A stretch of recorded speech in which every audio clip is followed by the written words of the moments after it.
नमस्कार, मी Laxmikant Ruikar. News and व्ह्यूजमध्ये आपल्या सर्वांचं स्वागत. देवेंद्र फडणवीस राज्याचे विद्यमान उपमुख्यमंत्री, माजी मुख्यमंत्री, माजी विरोधी पक्षनेता, म्हणजे जवळपास देवेंद्र फडणवीस यांच्या राजकीय कारकिर्दीला 25 ते 30 वर्षाचा कालावधी आता लोटत आलेला आहे. मात्र या 30 वर्षात कदाचित देवेंद्र फडणवीस यांनी फक्त गोट्या खेळल्या असतील किंवा रिकामे काहीतरी उद्योग केले असतील, टाइमपास केला असेल आणि त्या जीवावर आजपर्यंत ते राजकारण करत आलेले आहेत. त्यांना राजकारणातलं काही रकाट कळत नाही, असा कदाचित रोहित पवारांपासून ते शरद पवारांपर्यंत सगळ्या विरोधकांचा समज झालेला असावा.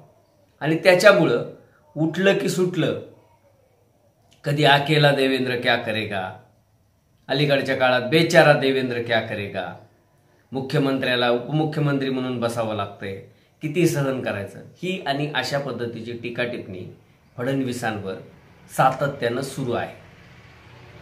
त्यामध्ये कंत्राटी नोकर भरतीचा विषय विद्यमान महायुती सरकारने हाती घेतला आणि अगदी जो बायडन पासून ते फडणवीसांपर्यंत किंवा पडळकरांपर्यंत कुणावरही टीका करायची मुभा असलेले आणि जसे संजय राऊत हे विश्वप्रवक्ते आहेत, तसे विश्वाचा अभ्यास असलेले किंवा जग अभ्यास असलेले सन्माननीय आमदार रोहित पवार यांनी, तसेच सुप्रिया सुळे किंवा शरद पवार, संजय राऊत इत्यादी मंडळींनी फडणवीसांवर जोरदार हल्ला चढवला. या सरकारवर जोरदार हल्ला चढवला. गद्दारांचं सरकार, खोक्यावाल्यांचं सरकार, आता कंत्राटी सरकार देखील नेमा, अशा पद्धतीची टीका टिप्पणी करण्यात आली. आणि या टीका टिप्पणीचा परिणाम असा झाला की बेरोजगारांमध्ये एक वातावरण असं निर्माण झालं की आपली हक्काची असलेली कायमस्वरूपी नोकरी आपल्या हातातून काढून घेत हे सरकार आपल्याला कंत्राटी म्हणजे कॉन्ट्रॅक्ट बेसवर नोकरी देते. कधीही वर्ष 2 वर्षानंतर सरकारच्या मनात आलं की ते आपल्याला डच्चू देऊ शकतात. आणि त्यामुळं बेरोजगारांमध्ये, सर्वसामान्य जनतेमध्ये एक असंतोष निर्माण करण्याचा प्रयत्न तमाम विरोधकांनी केला.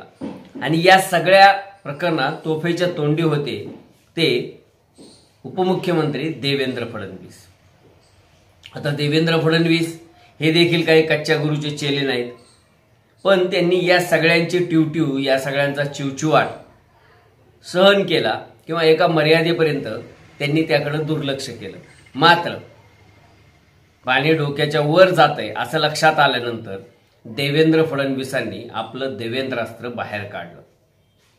काय होतं ते देवेंद्रास्त्र? यापूर्वी त्यांच्या या अस्त्रामुळं उभाठा सेनेचे उद्धव बाळासाहेब ठाकरे असतील किंवा राऊत असतील किंवा नवाब मलिक असतील, स्वतः पवार असतील, या सगळ्यांना घायाळ व्हावं लागलेले. प्रचंड अभ्यास, म्हणजे गेल्या 50-60 वर्षापूर्वीचे देखील रेफरन्सेस, महाराष्ट्रात कोणत्या पक्षानं, कोणत्या नेत्यानं, कुणासोबत, कधी, कशा प्रकारे डील केली होती, युती केली होती, आघाडी केली होती, कुठं भूखंड घेऊन ठेवलेले आहेत, कुणाच्या नावावर आहेत, कुणाच्या सुनांच्या नावावर आहेत, कुणाच्या एखाद्या नसलेल्या बायकोच्या नावावर आहेत, कुणाची प्रॉपर्टी देशात आहे, कुणाची देशाबाहेर आहे, या सगळ्याचा कच्चा चिठ्ठा किंवा या सगळ्याचा जांगडगुत्ता हा देवेंद्र फडणवीसांकडे अप टू डेट आहे, असतोच. त्यामुळं या फडणवीसांनी पत्रकार परिषदेत घेत थेट सगळ्या विरोधकांना उघडं पाडलं. आता मी नागडं एवढ्यासाठी म्हणणार नाही की तो शब्द संवैधानिक म्हणता येणार नाही, पण उघडं केलं अक्षरशः. आणि त्यांनी थेट इशारा सुद्धा दिला की ही फक्त एक पत्रकार परिषद आहे. अशा अनेक पत्रकार परिषदा घेऊन या सगळ्यांनी यापूर्वी काय पापं केलेली आहेत हे मी तुमच्यासमोर म्हणजे जनतेसमोर आणणार आहे. माजी मुख्यमंत्री अशोक चव्हाण असतील, माजी मुख्यमंत्री पृथ्वीराज चव्हाण असतील, माजी मुख्यमंत्री स्वतः देवेंद्र फडणवीस असतील, माजी मुख्यमंत्री उद्धव बाळासाहेब ठाकरे असतील आणि विद्यमान मुख्यमंत्री एकनाथ शिंदे असतील, प्रत्येकाच्याच काळामध्ये थोडा बहुत कंत्राटी नोकर भरतीचा विषय झालेला आहे। हे कदाचित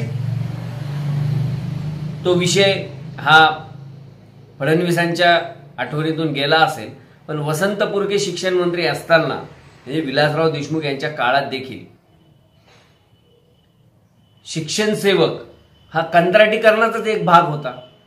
त्याच्या अगोदरचंही फडणवीसांनी सांगितलं की सर्व शिक्षा अभियान मध्ये कंत्राट तत्वावरच नोकऱ्या देण्यात आल्या होत्या।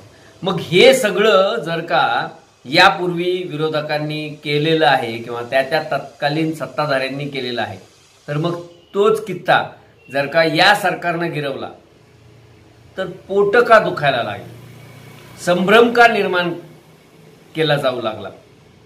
म्हणजे आता विरोधकांकडे या सरकारवर किंवा फडणवीसांवर टीका करण्यासाठी काही मुद्देच राहिलेले नाहीयेत आणि त्याच्यामुळं काहीतरी अर्धवट चुकीची माहिती गोळा करायची आणि त्या आधारावर सत्ताधाऱ्यांना नामोहरम करण्याचा प्रयत्न करायचा, असा कदाचित विचार सुप्रिया सुळेंसहित सगळ्यांनी केला असेल।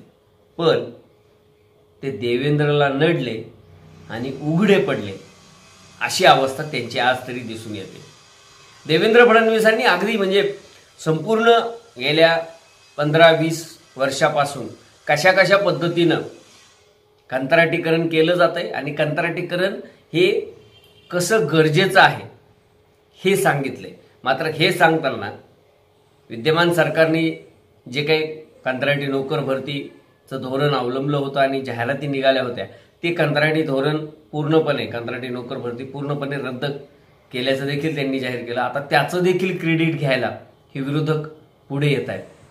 हे आपण कसेही पडलो तरी 4 पायावर पडतो मांजरासारखं, असं जे राजकारण्यांच्या बाबतीत म्हणतात ते या विरोधकांना तंतोतंत लागू पडतंय।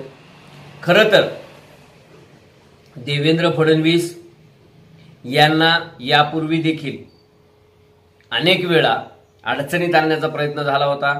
त्यांच्यावर आणि गिरीश महाजन यांच्यावर गुन्हा दाखल करण्याचा देखील प्रयत्न झाला होता, ज्याचा खुलासा किंवा ज्याचा गौप्यस्फोट हा स्वतः फडणवीसांनीच विधानसभेत केला होता। नेमकं फडणवीस एवढे का खुपतायत, हा यातला खरा प्रश्न आहे। म्हणजे ज्या पवारांनी 4 वेळा मुख्यमंत्रीपद भूषवलं, ज्या पवारांशिवाय महाराष्ट्रातल्या राजकारणाचं पानही हलत नव्हतं, अशी परिस्थिती होती, त्या फडणवीसांच्या नाकावर टिच्चून 5 वर्ष देवेंद्र फडणवीस यांच्यासारखा ब्राह्मण माणूस हा मुख्यमंत्रीपदी राहिला। त्याच्यानंतर देखील त्याने स्वतःच्या जीवावर 106 आमदार निवडून आणले, जे पवारांना गेल्या 50-55 वर्षात हयातीत जमलं नाही। आणि हाच मूळ राग फडणवीसांबद्दल आहे। बाकी कुणीही चालेल, फडणवीस नको, हाच एकमेव अजेंडा हा शरद पवारांचा आहे। आणि शरद पवारांच्या तालावर नाचायला उभाठा असतील किंवा काँग्रेसवाले असतील, हे पायात घुंगरू बांधून तयार आहेत असं म्हटल्यास वावगं ठरणार नाही। पण शरद पवार, उभाटा सेनेचे प्रमुख किंवा काँग्रेसवाले यांना या गोष्टीचा विसर पडला की ज्या गावच्या बोरी असतात त्याच गावच्या बाबळे असतात। तुम्ही फडणवीसांना अडचणीत आणण्याचा वेगवेगळ्या मुद्द्यांवरून प्रयत्न केला, मात्र फडणवीसांनी 25-50 वर्षाचा इतिहास खोदून काढला आणि त्यामुळं दूध का दूध आणि पाणी का पाणी करण्याचा जो काही प्रयत्न फडणवीसांनी केलाय, त्यामुळं तमाम विरोधक हे तोंडघशी पडले किंवा फडणवीसांनी त्यांचेच दात त्यांच्या घशात घातलेत असं म्हणावं लागेल। न्यूज अँड व्ह्यूजला सबस्क्राईब करा, चॅनलला लाईक करा आणि विषय आवडला असल्यास निश्चितपणे कॉमेंट करून शेअर करायला विसरू नका।